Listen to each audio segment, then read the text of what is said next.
Hello friends, आपका the solve पे में स्वागत करते हैं। दोस्तों, आप सब लोगों ने अभी कल जो 22 दिसंबर 2020 को जीआईसी लेक्चर की नोटिफिकेशन आप लोगों ने देखा होगा। तो जो नहीं जानते हैं, जो नहीं देखे हैं, उसको जल्दी से जल्दी जीआईसी लेक्चर से रिलेटेड जो वैकेंसी आई है उसको देख लें। हमारे चैनल में उसका एक वीडियो है, उसको आप देख सकते हैं। उसमें आपको पॉलिटिकल साइंस, नागरिक शास्त्र का पूरा सिलेबस दिया गया है, एग्ज़ाम पैटर्न दिया गया है और जो ये भर्ती प्रक्रिया है उसका पूरा मेथड दिया गया है कि कैसे गवर्नमेंट मेंस के एग्ज़ाम से सिलेक्शन करेगी। तो उसी डायरेक्शन में मैं आज आपको जीआईसी का 2015 का ओल्ड पेपर लेकर आया हूँ, जो आपका मार्गदर्शन करेगा कि आपकी तैयारी कैसी होनी चाहिए। लेकिन आपको ये सिलेबस में जो न्यू सिलेबस है उसमें 120 क्वेश्चन रहेंगे, जिसमें से 80 क्वेश्चन सब्जेक्ट के रहेंगे यानी नागरिक शास्त्र के रहेंगे और 40 क्वेश्चन सबका कॉमन रहेगा, जीएस का उसमें क्वेश्चन रहेगा। लेकिन यहाँ जो 2015 का पेपर है उसमें 120 क्वेश्चन है और टोटल वो नागरिक शास्त्र के हैं। ठीक है, आइए देखते हैं। क्वेश्चन नंबर 1, वैधानिक तथा राजनीतिक संप्रभुता के मध्य भेद किया था। एवी डाइसी ने, जॉन ऑस्टिन ने, लास्की ने, बोधा ने। तो इसका आंसर होगा डाइसी ने। ठीक है, यहाँ पर इसका एक्सप्लेनेशन है, आप लोग इस व्याख्या को देख सकते हैं। एवी डाइसी ने वैधानिक एवं राजनीतिक संप्रभुता के मध्य भेद किया था। संप्रभुता शब्द का सर्वप्रथम प्रयोग बोधा ने किया था। तो आप सब लोग इसको पढ़ सकते हैं। क्वेश्चन नंबर 2, निम्नलिखित में से किसने कहा कि रक्त संबंध समाज का निर्माण करता है और कालांतर में समाज राज्य को जन्म देता है? तो इसको मैकाइवर ने कहा था। ठीक है, इसको आप पढ़ सकते हैं। क्वेश्चन नंबर 3, निम्नलिखित में से कौन सा लेखक भूभाग्य को राज्य का आवश्यक तत्व नहीं मानता है? तो इसमें आप देख सकते हैं सीले हैं। सीले जैसे विचारक भूभाग को राज्य का आवश्यक तत्व नहीं मानते। नेक्स्ट क्वेश्चन, राज्य शब्द का आधुनिक अर्थ में प्रथम बार प्रयोग किसने किया था? तो इसमें अरस्तु, मैकियावेली, हॉब्स और टी.एच. ग्रीन में मैकियावेली ने किया था। नेक्स्ट क्वेश्चन, निम्न में से कौन यह मानता है कि राजनीतिक विज्ञान सरकार के अध्ययन से संबंधित है? गेटेल, सीले, गार्नर, उपयुक्त में से कोई नहीं। तो इसमें सीले तथा लीकॉक ये मानते हैं सरकार का अध्ययन करता है। तो आप इसको पढ़ सकते हैं, बताया गया है आपको। क्वेश्चन अच्छा मैं इसको थोड़ा जल्दी से कवर करूँगा, इसलिए कि पेपर जो है आपका मार्गदर्शन करते हैं, रिवाइज आपका हो जाएगा। तो राजनीति विज्ञान इतिहास व राजनीति के मध्य स्थित है, यह कथन किसका है? तो ये कथन है लॉर्ड ब्राइस का। तो यहाँ आप देख सकते हैं।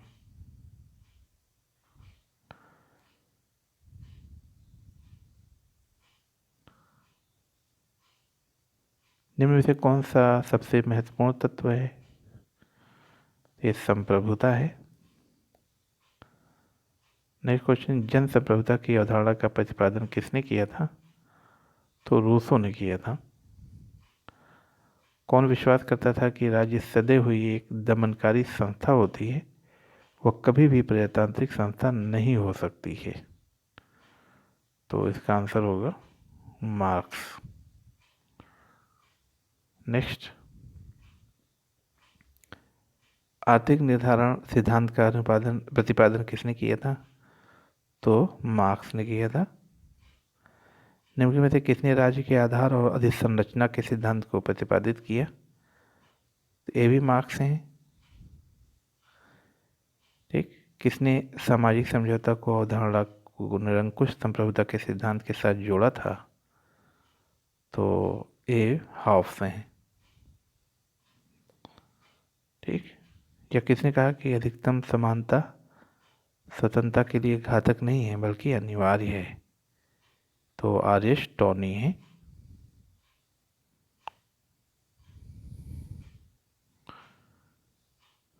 ये अच्छा, जो टीजीटी के स्टूडेंट हैं वो इसको पीजीटी और जीआईसी का भी पेपर सॉल्व करें, इससे जो उनका सिलेबस है वो भी कवर हो जाएगा और जो क्वेश्चन बनते हैं वो सबके लिए एक ही लेवल के होते हैं, बल्कि पीजीटी में थोड़ा स्टैंडर्ड लेवल का होता है, तो टीजीटी के लिए वो तैयारी में बहुत हेल्प करेगा।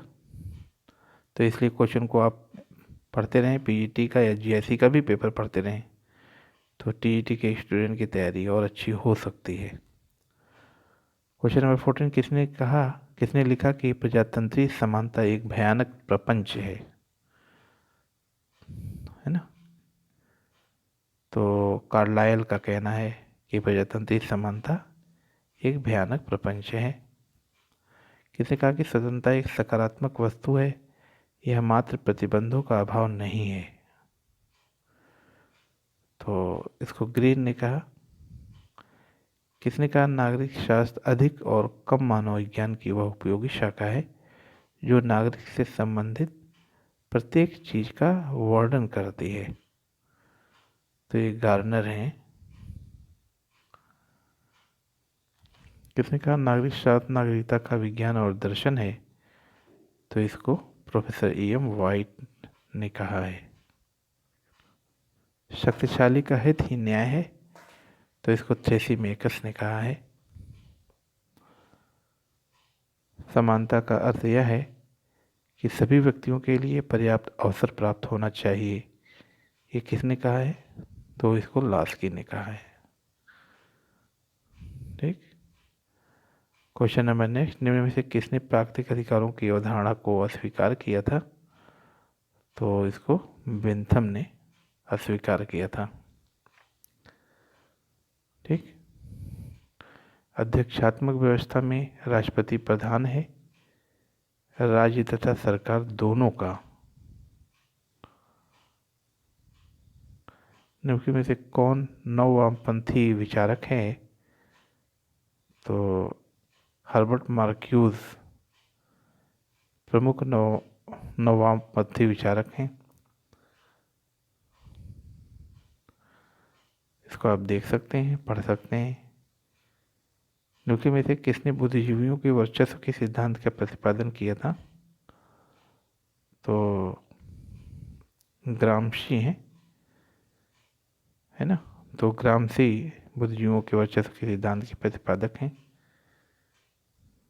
नेक्स्ट है, किसने दबाव समूह को एक अज्ञात साम्राज्य जैसा कहा था? तो इसमें ऐसी फाइनर है।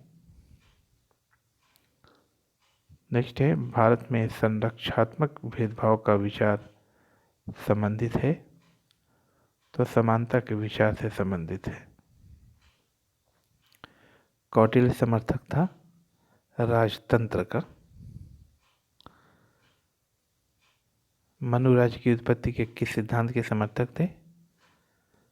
तो दैवी सिद्धांत के समर्थक थे मनु। पब्लिक ओपिनियन नामक पुस्तक किसने लिखी थी? तो वाटर लिपमैन ने लिखी थी 1922 में। नेक्स्ट है, सर्वहारा वर्ग का अधिनायक तंत्र की अवधारणा का प्रतिपादन किया था? कार्ल मार्क्स द्वारा दास कैपिटल में किया गया था। निम्न से उदारवाद के जनक किसे माना जाता है? तो लॉक को माना जाता है। कौटिल्य के द्वारा राज्य के किस सिद्धांत का प्रतिपादन किया गया था? सप्तांग सिद्धांत का।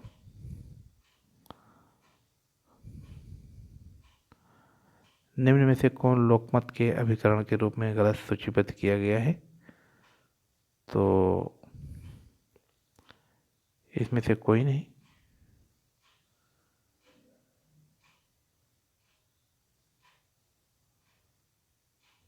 यह लोकमत के संबंधित पॉइंट है, उसको आप पढ़ लीजिएगा। कानून का सर्वाधिक स्वीकृत सिद्धांत है आदिशात्मक सिद्धांत। निम्नलिखित में से राज्य की उत्पत्ति के संबंध में कौन सा सिद्धांत 17वीं तथा 18वीं शताब्दी में सर्वाधिक लोकप्रिय था? तो था सामाजिक समझौते का सिद्धांत। या किसने कहा कि कानून न केवल जनमत के आधार पर बने बल्कि कानून जनमत के आगे आगे भी चले? तो आर्यन गिलक्राइस्ट ने कहा था। नेक्स्ट है अध्यक्षात्मक शासन प्रणाली की मुख्य विशेषता है। तो ये सभी विशेषता है,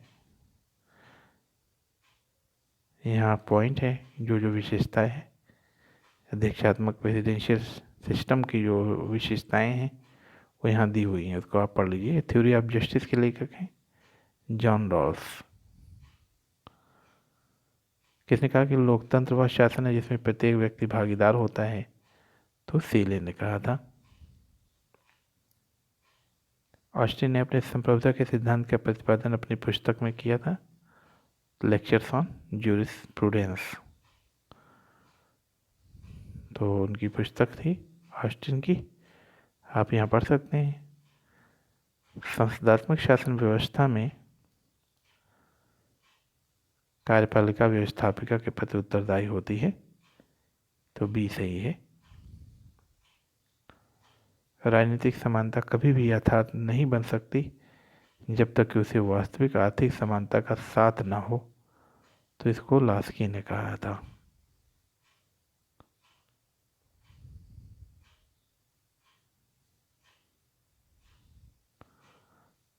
महात्मा गांधी के अनुसार अहिंसा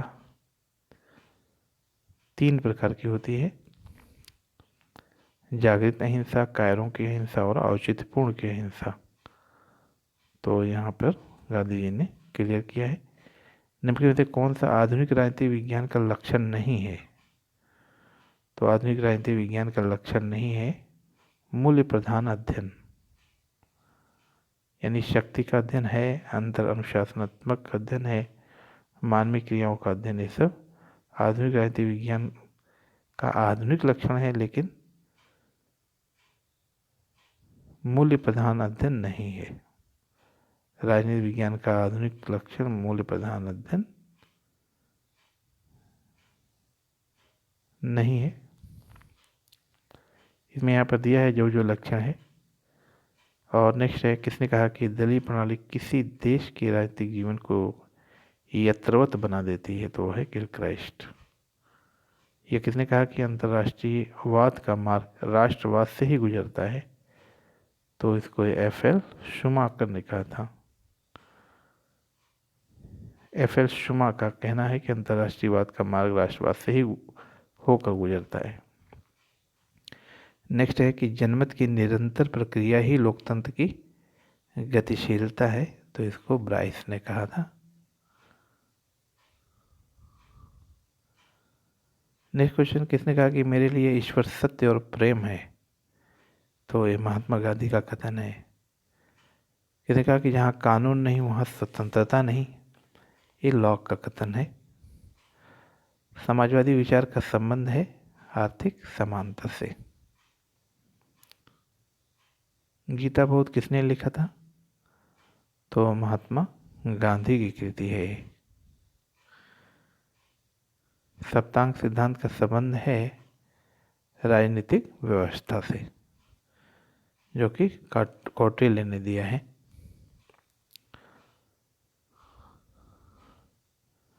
निम्न में से कौन इस विचार का है कि स्वतंत्रता अपने आप में कलह कर सकती है? तो ये बारकर है।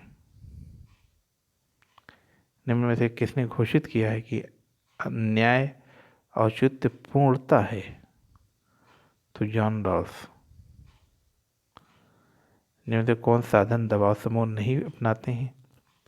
तो चुनाव में भाग लेना। तो दबाव समूह चुनाव में भाग नहीं लेते हैं। राजनीतिक दल की परिभाषा सर्वप्रथम दी गई थी बर्ग द्वारा।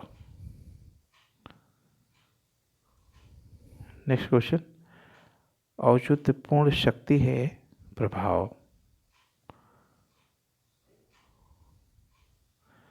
Origin of family, private property and the state पुस्तक, जो कि राज्य की उत्पत्ति के संबंध में विस्तार से वक्तव्य समावेशित करती है, की रचना की गई थी एंजिल द्वारा। निम्न में से कौन सा सही है? भूमंडलीकरण का तात्पर्य है विश्व समाज के सहकारी स्वरूप का उद्भव। तो भूमंडलीकरण का तात्पर्य क्या है? विश्व समाज के सहकारी स्वरूप का उद्भव। राज्य के विकास में कौन सा तत्व सहायक रहे हैं? तो सभी तत्व इसमें रक्त संबंध, मनुष्य की सहज सामाजिक प्रवृत्ति, आर्थिक गतिविधियाँ, ये सब जो है सहायक रहे हैं। ऐतिहासिक विकास के सिद्धांत के अनुसार बताया गया आपको। निम्न में से किसने इस विचार का समर्थन किया कि राजनीतिक शक्ति की अवधारणा राजनीति के अध्ययन की आधारभूत अवधारणा है? तो एलन बॉल के अनुसार ये कहा जा सकता है। सुभाष चंद्र बोस ने कांग्रेस के अध्यक्ष पद के लिए चुनाव लड़ा था 1938 में और 1939 में। 2 बार कांग्रेस के अध्यक्ष पद के लिए चुनाव लड़ा था, लेकिन 38 में चुनाव लड़े थे विकल्प के हिसाब से। मुस्लिम लीग ने मुक्ति दिवस मनाया था 22 दिसंबर 1939 को। भारत में प्रथम अंतरिम सरकार की घोषणा कब की गई थी? तो 24 अगस्त 1946 को की गई थी। भारतीय संविधान का कौन सा भाग नागरिकता के प्रावधानों से संबंधित है? तो भाग 2 संबंधित है।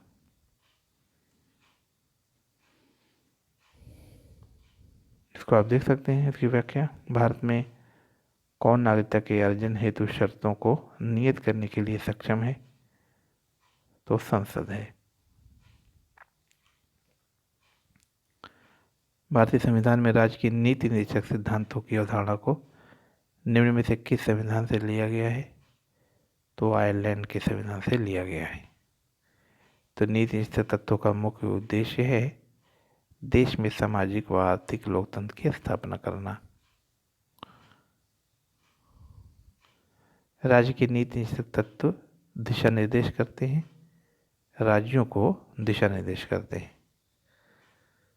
तो शब्द कॉलेजियम का संबंध है उच्चतम न्यायालय तथा उच्च न्यायालयों के न्यायाधीशों की नियुक्ति से संबंधित है कॉलेजियम का संबंध। नेक्स्ट है, संवैधानिक प्रावधान के अनुसार वित्त आयोग अपना प्रतिवेदन प्रस्तुत करता है राष्ट्रपति को।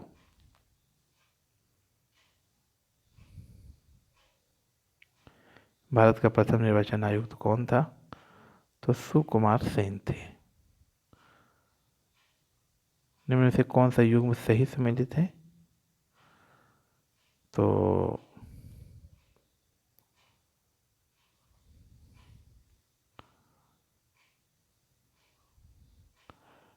इसमें डी है, यानी मुख्यमंत्री के दायित्व से संबंधित है। यहाँ पर इसकी व्याख्या दी गई है।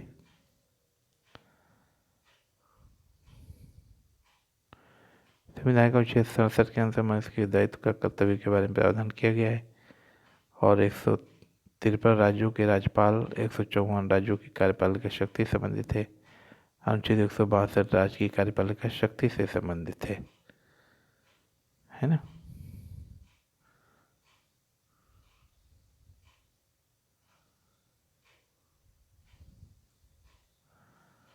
नेक्स्ट है, धन विधेयक विधानसभा में किसकी अनुमति से प्रस्तुत किया जा सकता है? तो राज्यपाल की अनुमति से। निम्नलिखित संसदीय समितियों में से कौन सी वित्तीय समिति नहीं है? तो आश्वासन समिति नहीं है।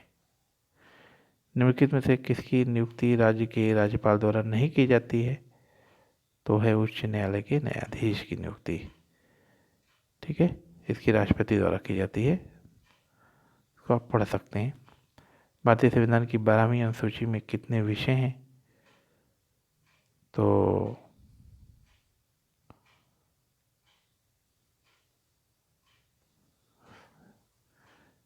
12वीं अनुसूची में कुल 18 विषय हैं।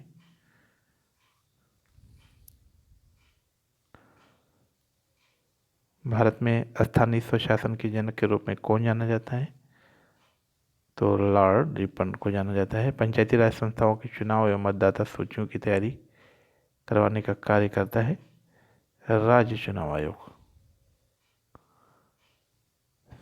सरकारी आयोग का संबंध है केंद्र राज्य संबंधों से।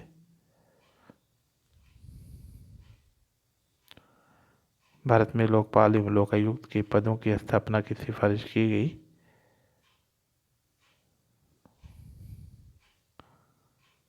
प्रशासनिक सुधार आयोग प्रथम द्वारा।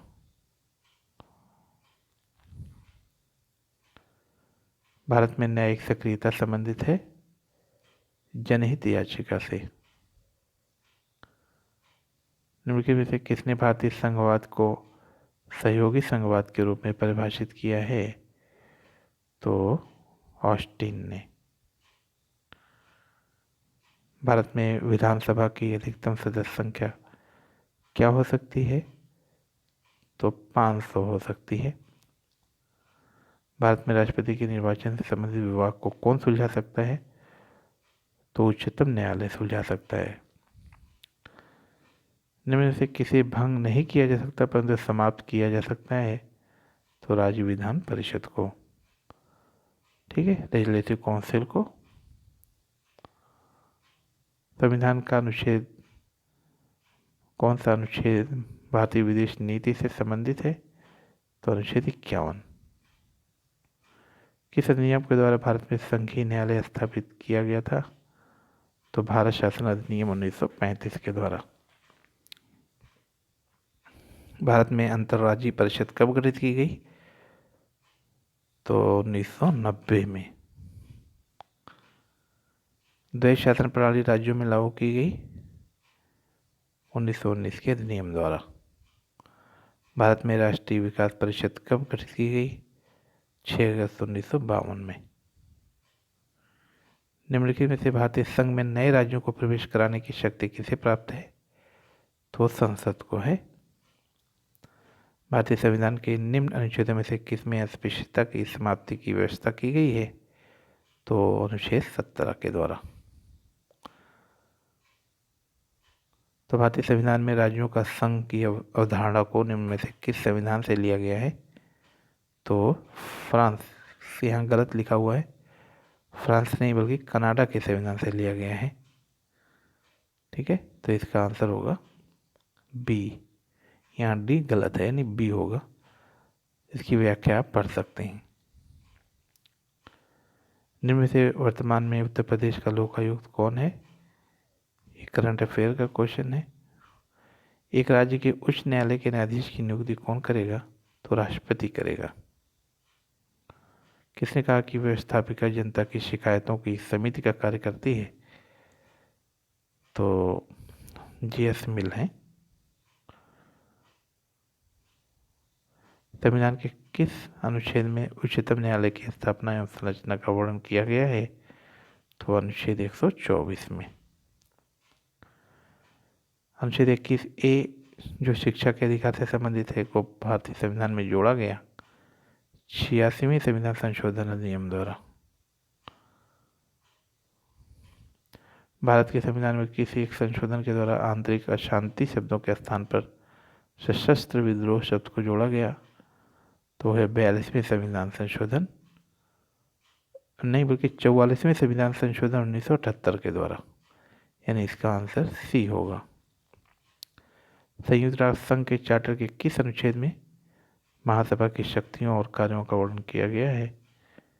तो है चार्टर के 10वें अनुच्छेद में। भारत के संविधान के किस भाग में अनुच्छेद 370 को स्थान दिया गया? तो संविधान के 21वें भाग में, जबकि इसे आपकी हटा दिया गया। भारत में लोकपाल की नियुक्ति के लिए सर्वप्रथम विधेयक कब पेश किया गया था? 1968 में। भारतीय संघ लोक सेवा आयोग में अध्यक्ष सहित कितने सदस्य होते हैं? तो 11 सदस्य होते हैं।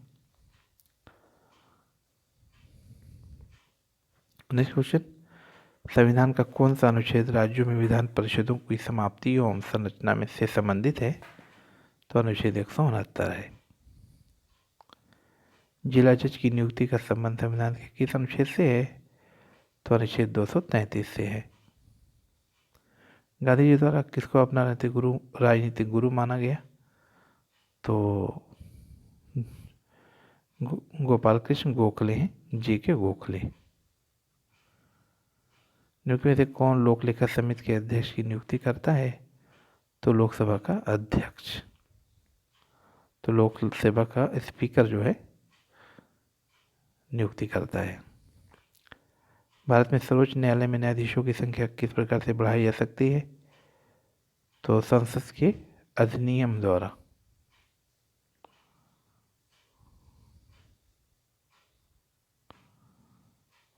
नेक्स्ट, ओम्बुड्समैन का भारतीय प्रतिमान है लोकपाल। भारतीय संविधान का कौन सा अनुच्छेद संसद को राज्य सूची के किसी विषय पर विधि निर्माण की शक्ति प्रदान करता है? तो अनुच्छेद 249 और 312 भी है। भारत के संविधान का अनुच्छेद 368 प्रतिनिधित्व करता है?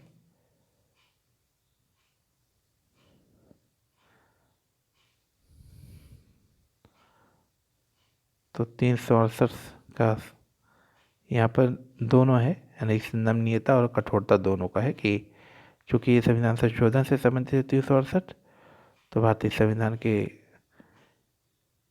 दोनों पोर्शन यानी नमनीयता यानी और कठोरता दोनों को बताता है। यानी कि संविधान संशोधन कहीं कहीं बहुत आसानी से हो जाता है, उसको नमनीयता कहते हैं, और जो आसानी से नहीं होता उसको कठोरता कहते हैं। तो अनुच्छेद 368 में दोनों प्रावधान है ना, यानी आसानी से संशोधन किया जा सकता है और कठिनाई से, दोनों तरीके से। तो भारत की शासन प्रणाली संसदीय है, किंतु इस प्रणाली में एक ऐसा तत्व है जो बहुधा संसदीय प्रणाली में नहीं पाया जाता। तो निम्नलिखित में से वह तत्व कौन सा है? तो संसद की सर्वोच्चता है। विधान परिषद धन विधेयक पर अधिकतम देरी कर सकता है सिर्फ 14 दिन के लिए। निम्नलिखित में से कौन उत्तर प्रदेश का प्रथम राज्यपाल था? तो वो थी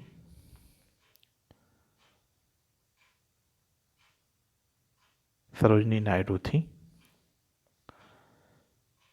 नेक्स्ट है, भारतीय संविधान के निम्न अनुच्छेदों में से कौन सा राष्ट्रपति के महाभियोग की प्रक्रिया का वर्णन करता है? तो अनुच्छेद 61 महाभियोग की प्रक्रिया का वर्णन करता है, अनुच्छेद 61। राज्यसभा को अनन्य अधिकार है एक नई अखिल भारतीय सेवाओं के सीजन को संस्तुति करने के लिए, ये अनुच्छेद 312 में दिया गया है। भारतीय संविधान के निम्न अनुच्छेदों में से किसमें निर्वाचन आयोग का प्रावधान है? तो 324 में है।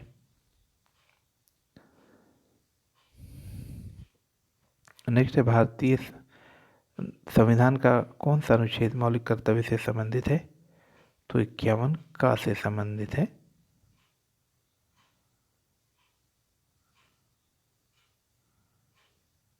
यहाँ पर 61A लिखा है, रॉन्ग है, 51 का होना चाहिए।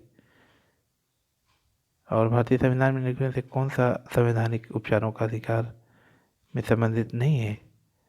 तो है सर्वक्षमा। तो सर्वक्षमा कोई संवैधानिक उपचारों का अधिकार नहीं है। संवैधानिक उपचारों के अधिकार में बंदी प्रत्यक्षीकरण है, परमादेश है, अधिकार परीक्षा है, सर्वक्षमा नहीं है। इसको यहाँ पर आप व्याख्या देख सकते हैं।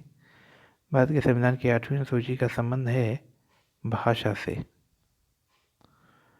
तो दोस्तों, इस तरीके से 120 क्वेश्चन मैंने कवर किया, जो कि GIC 2015 में क्वेश्चन आ चुका है। और इसी पैटर्न पे आप अपनी तैयारी रखें, और बल्कि इससे एडवांस तैयारी GS की भी साथ साथ करना है, जो 40 प्रश्न के क्वेश्चन आएंगे। तो मैं टाइम टू टाइम जितने भी वीडियोस हैं, जितने भी पेपर हो चुके हैं, है ना, सभी पेपर PET के और GIC के और जो उच्चतर आयोग है उससे संबंधित जो वीडियोस हैं वो सब मैं आपको प्रोवाइड करूँगा, और आपकी तैयारी में बहुत ही मार्गदर्शन करेंगे, बहुत बेनिफिशियल होगा आपके लिए। तो राजनीति विज्ञान का जितना भी मैटर मिले आप सब लोग कलेक्ट करें, उसको बार बार पढ़ें, रिपीट करें, मनन करें, इकट्ठा करें, तो तभी आपकी तैयारी अच्छी हो सकती है। और अगर कोई सुझाव हो तो आप आपको कमेंट भी कर सकते हैं। और जो फ्रेंड्स नए हैं मेरे चैनल को सब्सक्राइब करें, लाइक और वीडियोस को लाइक और शेयर करें। मिलते हैं नेक्स्ट वीडियो में। Okay, thanks.